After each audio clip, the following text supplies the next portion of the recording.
Sometime before dawn broke over the tired little town of Millbrook, a woman named Grace Holloway stood in the ruins of another shattered morning, a day that had already begun to crumble in her hands long before she understood how much her life was about to change. The coffee pot had exploded against the kitchen floor like a tiny explosion of frustration, scattering glass and steaming brown liquid around her shoes. But she barely reacted. She simply breathed, gathered what strength she had left, and kept moving because that's what single mothers do when the world keeps taking and never giving back. Outside the window, her old Honda coughed like an animal too tired to keep going, the check engine light glowing at her like a warning she no longer had the energy to fear. Grace moved through her morning like a soldier on the last march, pushing her 4 children forward with gentle hands and a breaking heart, unaware that the world had already decided to place something extraordinary, terrifying, and life-changing directly into her path. She didn't see destiny coming. She didn't see inheritance coming. All she saw was the endless weight of survival. And yet destiny, strange, unwanted, and wrapped in old dust and secrets, was already waiting for her in the form of an envelope thick enough to alter the rhythm of her life forever. When Grace finally reached the diner, she performed her everyday routine with a weary smile, pouring coffee, taking orders, and pretending she wasn't slowly dissolving under the pressure of bills, grief, and a future that seemed to shrink a little more each day. But everything shifted when Rosie, the diner's broad-shouldered owner with a soft heart, called her over and handed her that envelope, cream-colored, heavy, and official. Grace didn't know that her hands trembled for reasons beyond exhaustion as she slipped into the office to read it. She didn't know that the words inside would unravel a story decades older than she was. The letter spoke of a great uncle she'd never met, Howard Marsh, a man whispered about in family stories but never discussed openly. Dead, gone, and leaving her the sole beneficiary of something called the Maragold Hotel. A hotel? Her. She reread the words again and again, expecting them to rearrange into something sensible. But no, they remained the same, a gift from a stranger bound to her by blood but separated by time, distance, and old family fractures.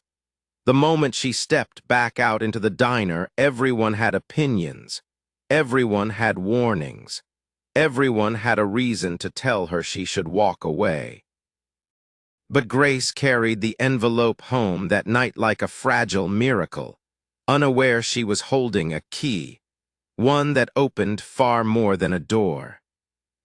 Several days later, after wrestling her doubts into silence, Grace packed her children into the rattling Honda and drove into the mountains, following roads that narrowed like secrets the deeper she went. The GPS signal died. Fog pressed against the windows. The forest thickened into a wall of ancient trees whispering warnings she refused to hear. When they finally arrived, the Maragold Hotel emerged from the wilderness like a forgotten monument, massive, decaying, and unmistakably haunted by time itself. Grace felt her heart collapse at the sight of peeling paint, shattered windows, and a porch sagging like old bones. Her children huddled close, their eyes wide and uncertain. And yet something inside Grace pulled her toward the door, a pull she didn't understand, something older than memory, deeper than logic.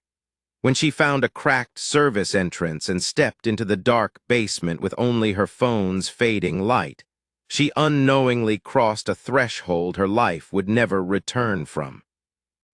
Because inside those neglected walls, beneath dust, broken furniture, and silence heavy with history, waited a path toward the past, toward truth, and toward a future she never dared to imagine.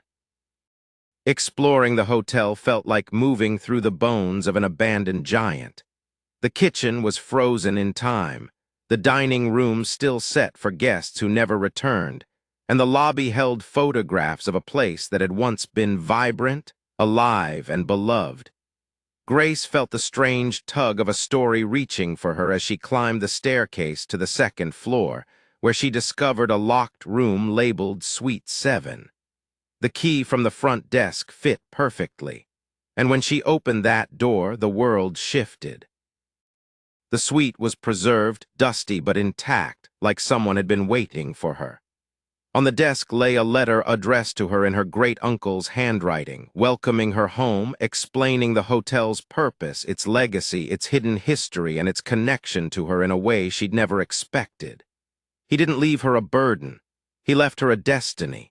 And beneath his letter, in an old leather-bound ledger, were not financial records, but stories, names, dates, memories, lives touched by the Maragold. People who found healing within its walls, people who came broken and left restored. It hadn't been a profitable place, it had been a sanctuary, a refuge, and now it was hers. Night fell hard on the mountains, swallowing the hotel in darkness as Grace wandered back into the lobby, unable to shake the feeling that the building itself was breathing. When lightning split the sky, a section of the wall buckled and crumbled, revealing a passage sealed for decades. Against every instinct, Grace entered the narrow stone tunnel, descending deep beneath the hotel, where she discovered a hidden chamber older than the structure itself. On the pedestal in the center, something had once been displayed, something now missing. Footprints in the dust told her she wasn't the first to find this place. She found symbols carved into the walls, secrets layered in stone, and a brass key labeled only with one word: truth. When she returned to the suite, soaked and shaking, she found the answer in her uncle's journals. The welded safe upstairs, the one he'd sealed after the 1973 fire, contained the evidence of everything the chamber once protected. The next morning, armed with courage she didn't know she had, she opened the safe with the help of Eli, the old maintenance man. What they found inside didn't just rewrite her understanding of the hotel. It rewrote everything. Inside the safe sat the Brennan Family Trust, documents worth more than Grace had ever seen. Not thousands, not millions, tens of millions. Land, water rights, timber rights, properties, investments, all hidden away for generations, all legally hers. Her great-uncle had preserved it for one purpose, to protect the Maragold and its mission of compassion. But the moment Grace claimed the inheritance, distant relatives descended like vultures. Lawsuits, threats. False kindness with greedy eyes behind it. They wanted the hotel. They wanted the trust. They wanted everything. Grace was shoved into a legal war far bigger than she was prepared for, and yet she fought through exhaustion, through fear, through nights spent reading legal papers while her children slept beside her. But as construction crews arrived, as restoration began, as the town slowly awakened around the Maragold, Grace realized she wasn't alone. People came, locals, workers, volunteers, families in need. They found healing inside the walls just as her uncle said they would.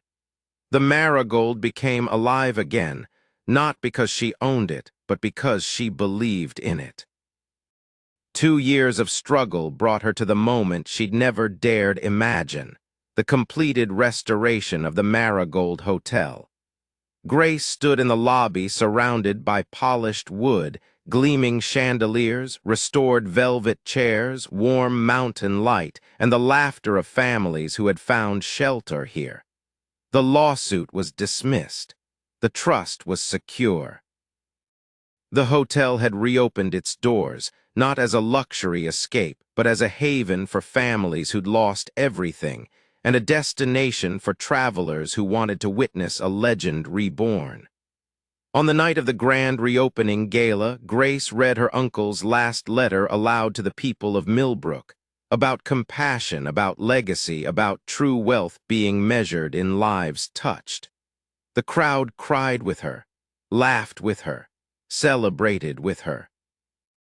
And as music filled the night and golden lights shimmered across the hotel's facade, she realized she had become exactly the woman she was meant to be, the woman she once dreamed of becoming in a crayon letter sent decades ago. The Marigold was no longer abandoned. It was alive again. And sometime deep into that soft mountain evening, when the glow of the Marigold stretched out across the valley like a promise finally kept, Grace Holloway stepped outside and breathed in a peace she had chased her whole life. The once-abandoned hotel now pulsed with laughter, warmth, and the quiet strength of people finding comfort within its revived walls. Grace realized she hadn't just rebuilt a building, she had rebuilt herself. Every struggle, every doubt, every sleepless night had led her to this moment where purpose felt real and hope no longer felt fragile. And if this journey moved you even for a moment, I'd be grateful if you tapped the like button, shared your thoughts in the comments, and subscribed for more powerful stories that stay with you long after the last word fades. Before you go, where are you listening from, and what time is it as you're hearing this story?